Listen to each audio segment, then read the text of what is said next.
Bonjour les amis, bienvenue dans ma cuisine. Aujourd'hui nous allons préparer une recette que l'on peut aussi bien manger sucrée que salée. Je parle de la pâte à choux. Pour ça il me faudra un petit peu de matériel. Bien sûr il faut un four, une poche à douille, une douille, des emporte-pièces, une spatule, du papier sulfure, vous verrez pourquoi après. Pour faire ma pâte à choux, j'ai besoin de 250 g d'eau, 150 g de farine, 80 g de beurre, 5 g de sel et 4 œufs. Et le secret de ces choux réussis, nous allons préparer un craquelin qui pourra leur donner une jolie forme et une jolie couleur. Pour cela, il me faut 100 g de farine, 100 g de beurre, 100 g de sucre roux. Et puis on utilisera soit un colorant naturel, le curcuma, pour faire les choux salés, soit des colorants en poudre ou liquide pour faire les choux sucrés. A tout de suite. La première chose à faire quand on cuisine, c'est de se laver les mains. Craquelin. Pour ça, il faut ramollir son beurre.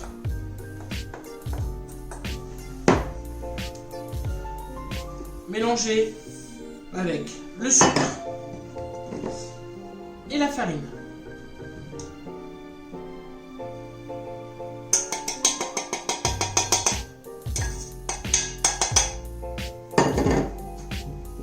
Alors, nous avons mélangé notre sucre, notre beurre, notre farine et j'ai mis des colorants. Un peu de bleu, un peu d'orange, un peu de vert et puis pour les salés, du curcuma. Maintenant, tout simplement, je vais les mettre dans une feuille de sulfurisé.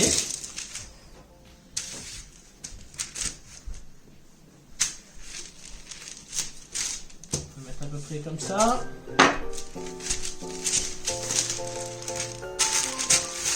Et je vais les aplatir avec d'un rouleau. Voilà, j'ai étalé mon craquelin, donc celui au curcuma, le jaune ou le orange, le vert et le bleu. Vous verrez pourquoi après. Maintenant, je vais mettre mon petit craquelin au frigo pour qu'il durcisse. Alors, nous allons passer à la confection de la pâte à choux.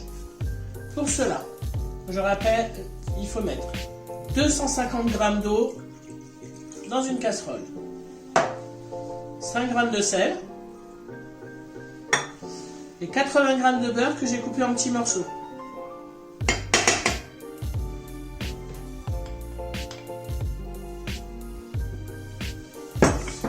Je vais faire chauffer mon petit mélange sur le feu.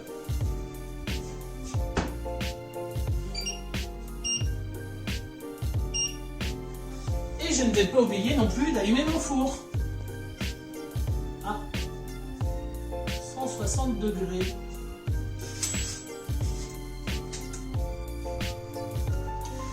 Pourquoi j'ai coupé mon beurre en petits morceaux? C'est pour que l'eau ne s'évapore pas trop, pour que la température de l'eau, le point de fusion, soit atteinte au même moment que mon beurre est fondu.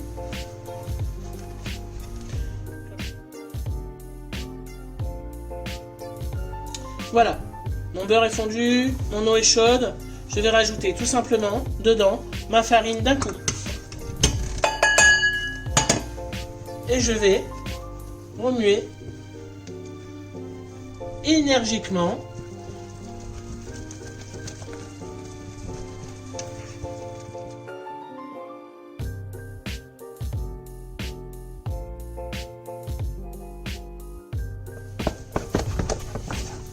je vais maintenant sur mon feu, je vais faire dessécher un petit peu ma pâte. Dessécher, c'est quoi? Je vais augmenter un tout petit peu. Voilà. Dessécher, en fin de compte, on veut que de l'eau s'évapore un petit peu. On veut faire sécher un peu notre pâte. Et pour savoir si je suis bien, déjà je vois que toute cette vapeur qui s'en va, c'est de l'eau. Et je vois aussi au fond de ma casserole qu'une fine croûte se forme. ça c'est bon signe. Petite croûte.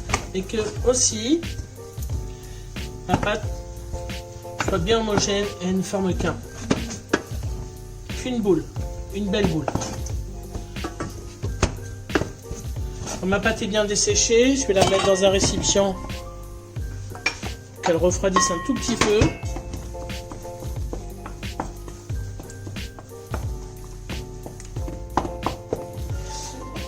Et je vais rajouter mes œufs un par un.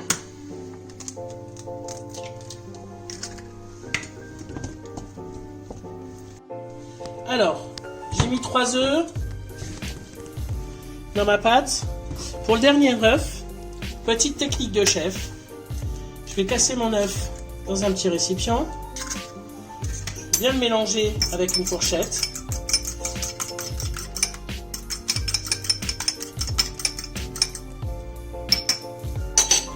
Et je vais rajouter que la moitié. Pourquoi? Parce que moi, je veux une pâte à choux qui se tienne. Si, je sais pas, le jour est pluvieux, si y a un peu trop d'humidité, ma pâte peut être un peu trop molle, si je ne l'ai pas assez bien desséchée, elle va être trop liquide si je mets les 4 œufs. Donc là, je m'assure que ma pâte soit bien. Pour l'instant, j'en ai mis 3,5. Je vais vérifier en faisant le bec. Simplement, je mets ma spatule. Voilà, et je regarde.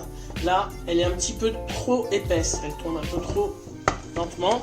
Donc, je vais pouvoir rajouter mon œuf entier. Si votre pâte est trop liquide, vous mettrez que 3 œufs ou 3 œufs et demi. C'est vous qui verrez.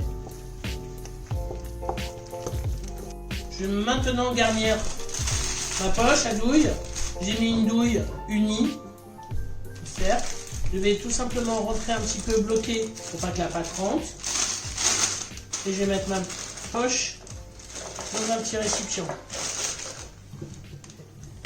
Et je vais garnir.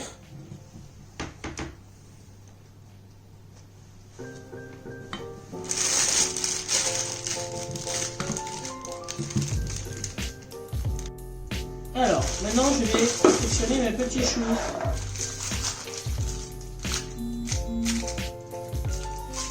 Et tout simplement,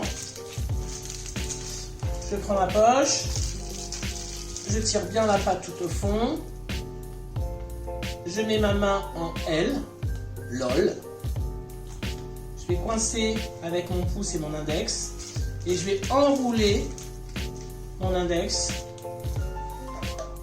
comme ceci. Et je vais tourner au fur et à mesure ma poche comme ça. J'appuie avec la main droite et je guide avec la main gauche.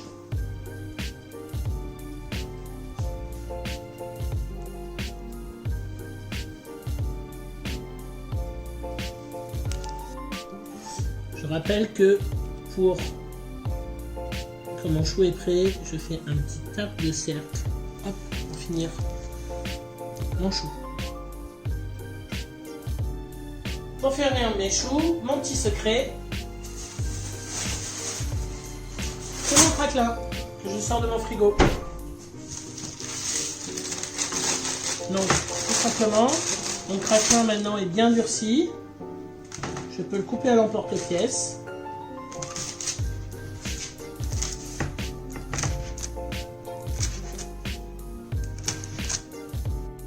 Pour enlever mes petits cercles de craquelin, tout simplement avec un couteau, je vais passer en dessous et je vais poser mon craquelin dessus comme ceci.